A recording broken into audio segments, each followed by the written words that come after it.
This is Ray, Bermondsey born and bred. He went to the same school as Mad Frankie Fraser. 5 months ago, he had to take his son Lloyd into a psychiatric hospital. He'd been hearing voices.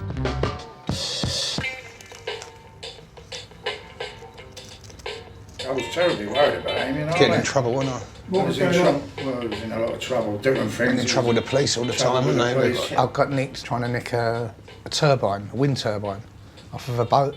Was that your illness? Yeah, that was the illness, yeah. It was, what was it telling you to do? Well, what it is, I hear a voice, and it's quite specific. Martha, her name is, she's 30. She's got quite a specific, character. She's got a character as well. And she had me running around London at various addresses in my dad's car. And I just got the ump because I was using all the petrol and upsetting the ozone. So I wanted to get something like a turbine to power the flat, like a wind turbine. I know it sounds crazy. How long have you heard the voice? 3 years and 4 months. But, yeah, she's talking to me, just blabbing on. Well, she just told you. She's told me she doesn't like the camera being here just now. Why? I don't know. Why? Why don't you like them? She just doesn't like them. She doesn't want to say. She don't like the cameras. She's not uncomfortable with it that much, as long as I'm all right. Sometimes you can hear him talking out here. Yeah, sometimes. I don't take the notes because I'm used to it. Yeah. But he's talking. Obviously, I should imagine he's talking to the voice. Yeah, I am. I mean, I don't say nothing because I wouldn't, I wouldn't embarrass anybody. So I'll just sit there. But he's okay. He's wanting a cup of tea. He says, "Do you want a cup of tea to me?" I'll say, "Yeah." He says, "Or coffee." I'll say, "Yeah." Then he's. Yeah, he is sniggering. You can hear him sort of talking to it. I sometimes hear him. He sleeps in the other bedroom where I am, on the main one, and I can hear him.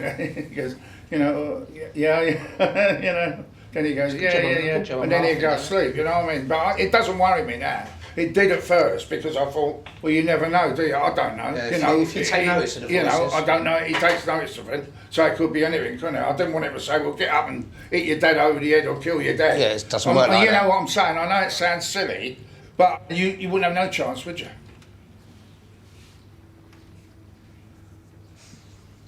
So your dad's going away? Yeah, so I'm staying here for the weekend, and I feel a bit edgy, but I feel alright. It's all right. I know it's paranoia. So it's mainly paranoia. So just a bit paranoid. Just leave the telly on really, and watch. Sky's got all the Sky channels. This is the first time Ray has left Lloyd alone in the house since he was discharged from hospital. Have you parked the car up, mate? Yeah. The illness brought uncertainty into their home.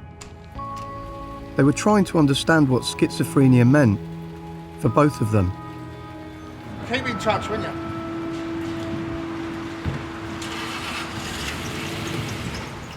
It's just a matter of staying stable. It feels unstable, and especially with this thing going on in Woolwich. And you hear a lot about schizophrenics on the news. That he was schizophrenic and he murdered someone and stuff like that. They're going to. What do you mean? Things like that make you feel paranoid about Makes me feel, out? yeah, it makes me feel worse. In case I could do that, Looking forward to having a good chinwag with her. I haven't been on my own for ages, you know what I mean?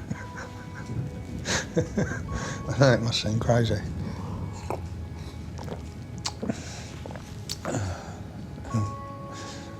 Stop laughing.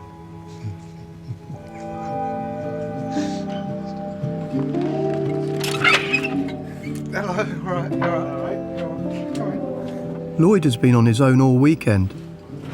It's the first time he's managed it since he left psychiatric hospital. Coffee. I'm all right, thanks, mate. How you been? Yeah, not too bad. I did pop out and get some cigarettes. How was that? Paper. It was all right. I was pleased I did it when I got back. You know what I mean?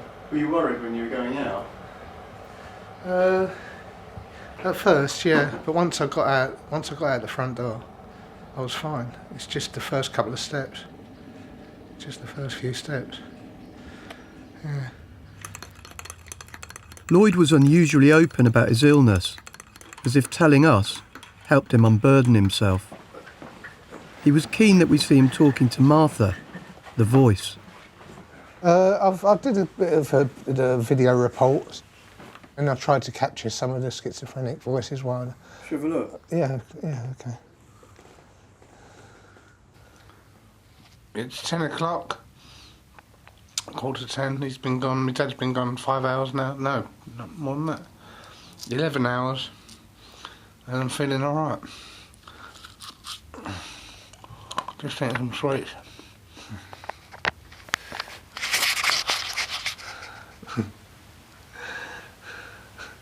I'm just getting used to hear her when she speaks outwards. You're a silly girl. Say a bit louder for the man. She's a silly girl. And I'm Martha Bosky from the Bosky Bar. He's from the Bosky Bar. You from the Bosky Bar? I didn't think you was. She's not from the Bosky Bar. Please forgive me. He first became ill, in 2007. At that time, I don't know exactly, but he was 37, 38. So nothing before that? No, nothing that we are aware of. And there were, stressful, quite significant life event. It was, the separation from his girlfriend.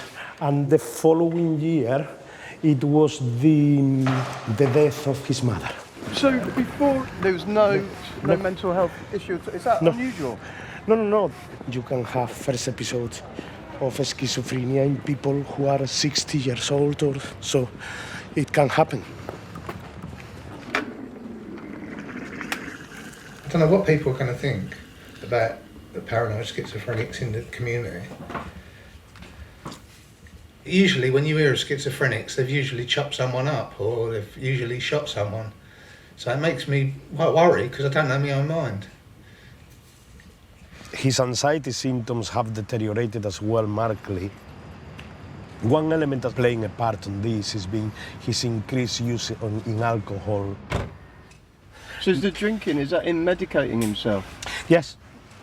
We discussed about the harmful effect of alcohol, and he thought that it was better wine rather than beer, so in fact he increased and, started drinking a bottle of wine, a day. It's because I don't feel stable, that's why. And drink helps me to stabilise myself.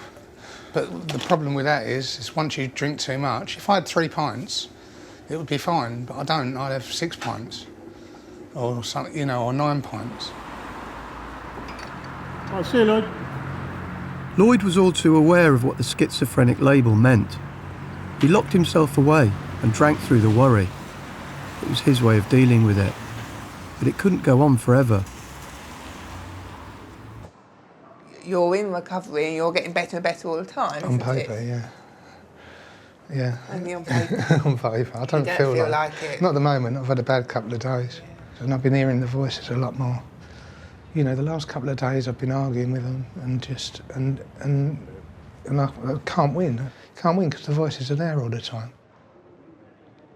Lloyd was struggling just to make it out of the house. He'd come to see his social worker, Emma, but he didn't look well. I just want to curl up and lay down all day. I don't want to go out. I get up and I think, I want to go back to bed and I can't sleep.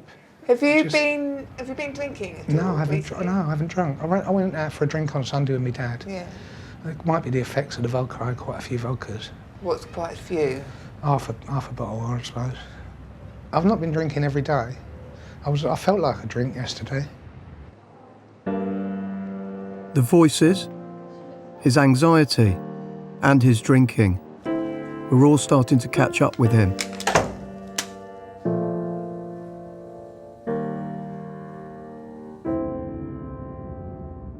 So I'm just worried about what's going to happen to me mentally. Over the next couple of years. I mean, my dad's not getting any younger. and just what I'm going to do and how I'm going to feel in a 6 months' time or a year's time. You know, I don't know. It's not nice not being well.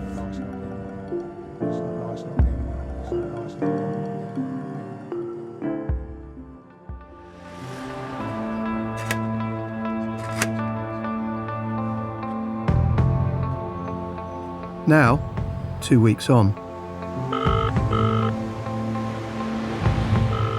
he seemed to have disappeared. We couldn't get hold of him or his dad Ray. Something must have happened.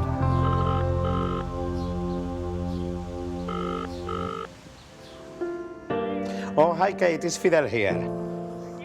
Any further news regarding Lloyd? We finally got word on Lloyd. It wasn't good. He'd been admitted to intensive care and was in a critical condition. He developed pancreatitis, a condition often caused by alcohol abuse and sometimes fatal.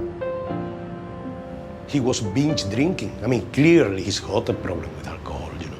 He's in a serious condition. What we do hope is that he gets better, you know, not he goes through this. But again, his physical illness are very, very, very severe indeed. Could he die? Yeah. It's that bad? Yes.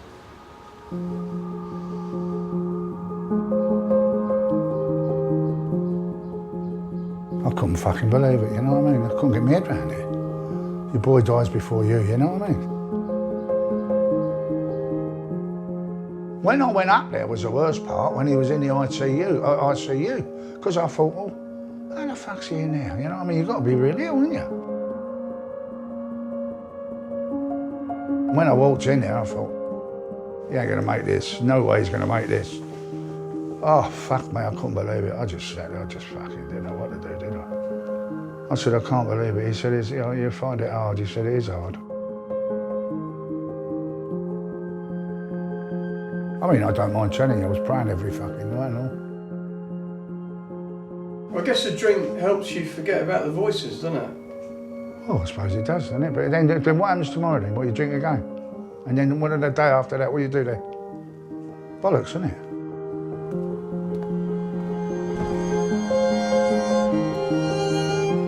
Ray had been at Lloyd's bedside every day for 7 weeks. Finally, he was out of danger. All right? It can happen to anybody. You could be a millionaire, you could be anybody. And it's sad, it is sad, but they don't want pity. What they need is someone to care or show you're there to them, you know what I mean? You haven't. No, mate, that's 10 stone. How many? 5 kilos. It's not 10 stone, it's a stone. That's what's good, still you can do with losing, it don't matter, does it? You can afford to lose it. Wish I could lose a few stone. You know, it's what you're a dad, isn't it? You know, anybody could be a dad, can't they? Wish I could lose a few stone. But you know, it's a man, there's a lot of difference being a proper dad, you know what I mean? It's easy to run away, stay and fight.